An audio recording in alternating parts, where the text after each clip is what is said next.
साल पहले हमारे देश के महान शास्त्रज्ञ और भारत के पूर्व राष्ट्रपति अब्दुल कलाम सर ने एक सपना देखा था कि हमारा भारत देश 2022 तक महासत्ता बनाना है। आज 2019 साल शुरू है।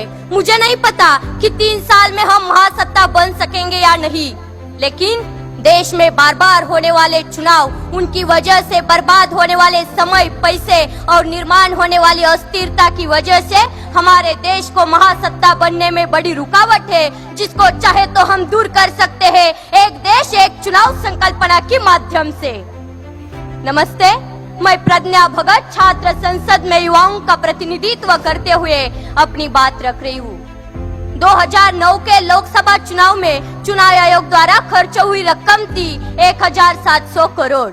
2014 के लोकसभा चुनाव में वही खर्च था 4000 करोड़।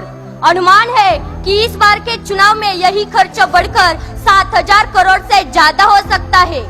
ये सभी लोकसभा चुनाव के खर्च के आंकड़े हैं। बाकी हमारे देश में विधानसभा चुनाव और कई तरह के चुनाव होते हैं, जिसमें होने वाला सरकारी खर्च लोकसभा चुनाव से कई गुना ज्यादा होगा।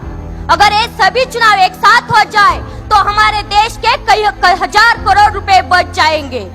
हमारे देश में जब विधानसभा चुनाव होते हैं तब देश के बहुत से केंद्रीय मंत्रीगण, यहाँ तक कि प्रधानमंत्री तक सब नेता अपनी अपनी पार्टी के लिए चुनावी रैलियों में जाते हैं, जबकि उन्हें 5 साल देश के लोगों की समस्याएं सुलझाने के लिए चुना गया होता है। हर साल ये विधानसभा चुनाव होते हैं और हर साल ये मंत्रीगण अपना यही समय रैली में गवा देते हैं। अगर एक देश एक चुनाव संकल्पना साकार हो जाए तो बाकी चुनावों के कार्यक्रम विपरीत हो जाएंगे। हमारा देश कई हजार करोड़ रुपए से बच जाएगा और 5 सालों में एक ही बार चुनावी रैलियों के लिए जाना पड़ेगा। यह एक बहुत बड़ा फायदा हमारे भारत देश के लिए होगा। ना रुकेगा आचार संहिता की वजह से विकास और ना वो जाएगा प्रशासकीय व्यवस्था के ऊपर। बस इस पूरी संकल्पना में मुझे एक दिक्कत दिख रही है।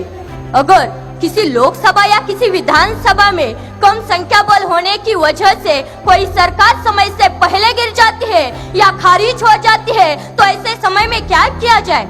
क्योंकि अगर उस खारिज हुई विधानसभा या पंचायत का चुनाव फिर से किया जाए तो देश के बाकी चुनावों के कार्यक्रम के विपरीत हो जाएगा। अगर इस विषय पर हमारे संविधान में कोई हल बनाया जाए और हमारे कायदे मंडल की ओर से कोई अच्छा नुस्खा निकाला जाए तो बाकी सब काम आसान हो जाएंगे। हमारे देश का बहुत सारा पैसा बच सकेगा। प्रशासकीय व्यवस्था पर हर बार आने वाला प्रेशर भी भारी मात्रा में कम हो जाएगा और हम गर्व से कह सकेंगे हम होंगे कामयाब, हम होंगे कामयाब एक दिन।